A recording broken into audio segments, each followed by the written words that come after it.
Comp 1, welcome. This is the Profile Essay and Living History Project video series. We're going to start small and build from there. The profile essay involves choosing a subject to interview, finding your autobiographical significance from the information and the stories that they share, and developing a rich and important interview that allows for those stories to come through.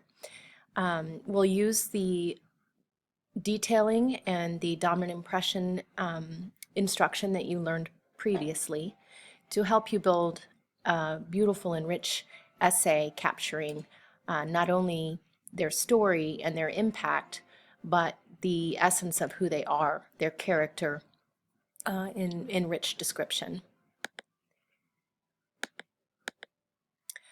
A people without the knowledge of their past history, origin, and culture is like a tree without roots.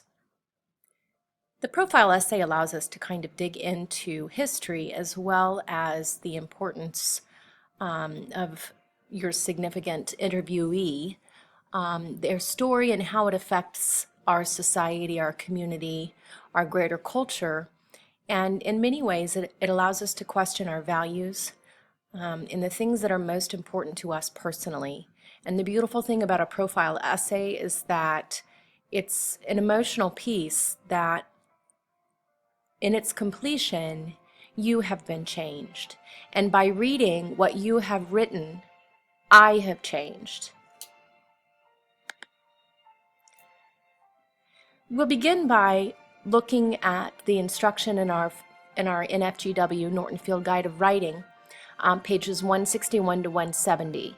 You should pause the video, read these pages, and annotate for the key features that will be required throughout your writing research process.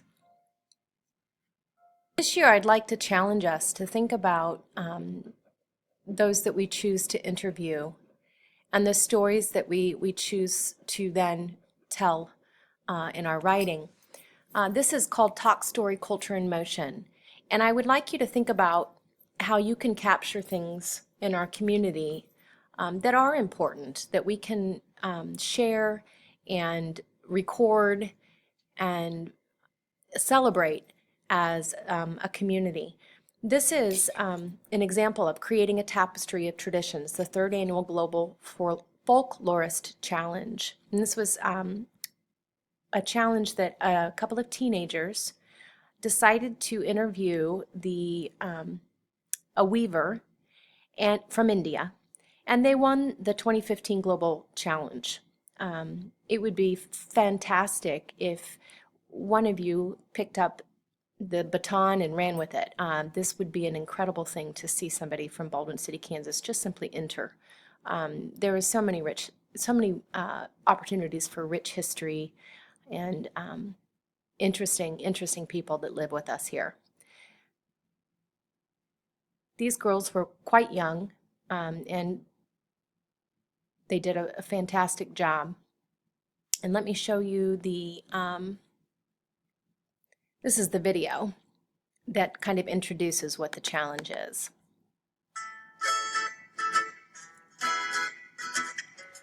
Hi, I'm Jordana, an intern at the Smithsonian Center for Folklife and Cultural Heritage. Welcome to the Global Folklorist Challenge. You are on your way to becoming a folklorist and off on an adventure to document the tradition in your community and share the story with the world. The challenge is really easy and fun if you follow the folklorist process. You might even win a prize. It's got 4 steps: research, document, interpret, and present. Let's get started. First, you'll need to identify and research a tradition, find a tradition bearer, and develop interview questions. How do you discover a tradition and a tradition bearer in your community? Just look around and ask yourself, who is moving? Your tradition bearer could be dancing, playing games and sports, or doing martial arts. Who is performing? Maybe find them on a street corner, in a place of worship, or on a stage. Who is celebrating? Talk to people at a local fair, a community festival, or a family celebration.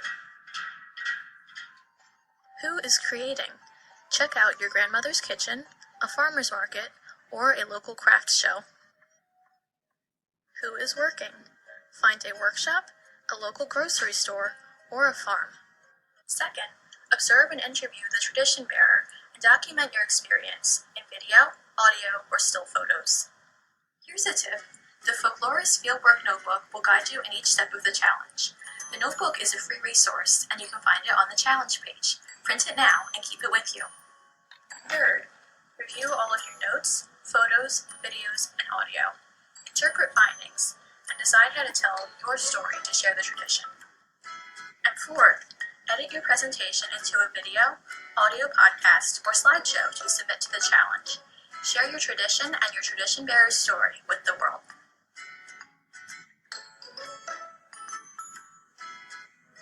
ഇതിന് double weaving എന്ന് പറയുന്നത്. പുറംവശം ഒരു കളറും പിൻവശം ഒരു കളറായിട്ട് വരുന്നതാണ് double weaving എന്ന് പറയുന്നത്. My grandmother Marina taught me to embroider. She lives in my village and she knows a lot of this occupation. I asked her some questions about embroidery. The cars had hydraulics to raise the cars up and down, whatever. And it just looked real cool, you know. And they used to have these like hop contests and stuff like that. Whoa! Get a rod! Get a rod! Get a rod! Get a rod! Like Papa.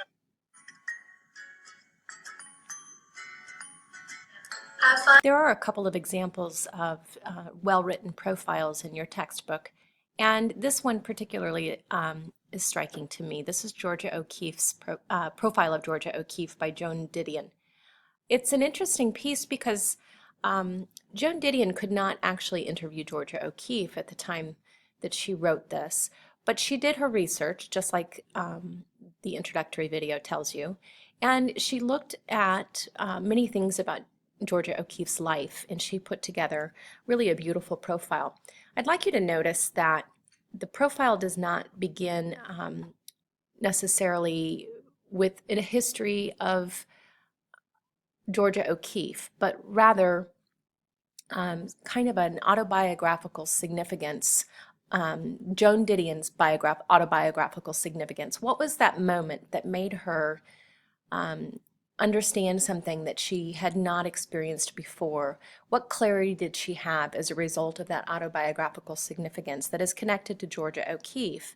And you see that it's woven all the way through the piece. There are moments of really sweet reflection and connection. And in the end, what we take away from this piece is Georgia O'Keeffe as an artist had a real cultural impact, not only on art, but on women and their rights and their ability to equal a man's world, especially in the artistic sense and teaching sense. And so this piece has not only historical relevance and an autobiographical significance for Joan Didion, but as we read it, we also take away something from the piece. It impacts us because there is really a moral lesson here.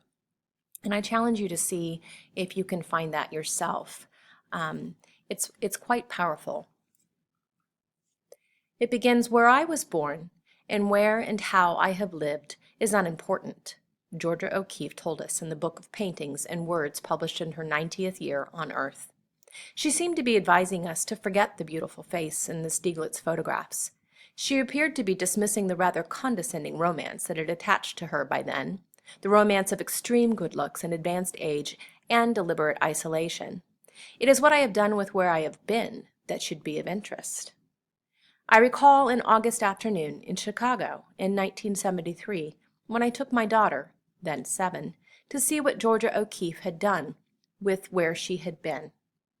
One of the vast O'Keeffe Sky Above Clouds canvases floated over the back stairs in the Chicago Art Institute that day, dominating what seemed to be several stories of empty light. And my daughter looked at it once, ran to the landing, and kept on looking. "Who drew it?" she whispered after a while. I told her.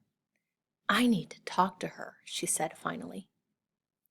My daughter was making that day in Chicago an entirely unconscious but quite basic assumption about people and the work they do.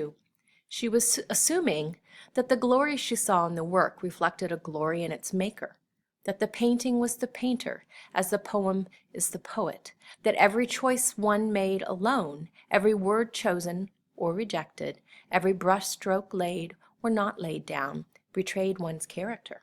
Style is character.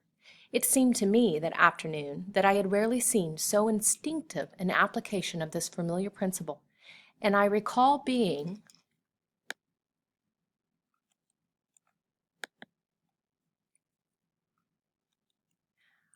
being pleased not only that my daughter responded to style as character, but that it was Georgia O'Keeffe's particular style to which she responded.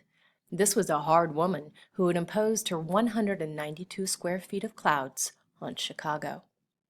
Hardness has not been in our century a quality much admired in women, nor in the past 20 years has it been in official favor for men. When hardness surfaces in the very old, we tend to transform it into crustiness or eccentricity, some tonic pepperiness to be indulged at a distance. On the evidence of her work and what she has said about it, Georgia O'Keeffe is neither crusty nor eccentric. She's simply hard, a straight shooter, a woman clean of received wisdom and open to what she sees. This is a woman who could early on dismiss most of her contemporaries as dreamy, and would later single out one she liked as a very poor painter, and then add, apparently by the way of softening the judgment, I guess he wasn't a painter at all. He had no courage, and I believe that to create one's own world in any of the arts takes courage. This is a woman who in 1939 could advise her admirers that they were missing her point, that their appreciation of her famous flowers was merely sentimental. When I paint a red hill, she observed coolly in the catalogue for an exhibition that year, you say it is too bad that I don't always paint flowers. A flower touches almost everyone's heart. A red hill doesn't touch everyone's heart. This is a woman who could describe the genesis of one of her most well-known paintings, the cow's skull, red, white, and blue, owned by the Metropolitan, as an act of quite deliberate and derisive orneriness. I thought of the city men I had been seeing in the East, she wrote. They talk so often of what writing the great American novel, the great American play, the great American poetry. So as I was painting my cow's head on blue, I thought to myself, I'll make it an American painting. They will not think it great with the red stripes down the sides, red, white, and blue, but they will notice it. The city men, the men, they. The words crop up again and again as this astonishingly aggressive woman tells what was on her mind when she was making her astonishingly aggressive paintings.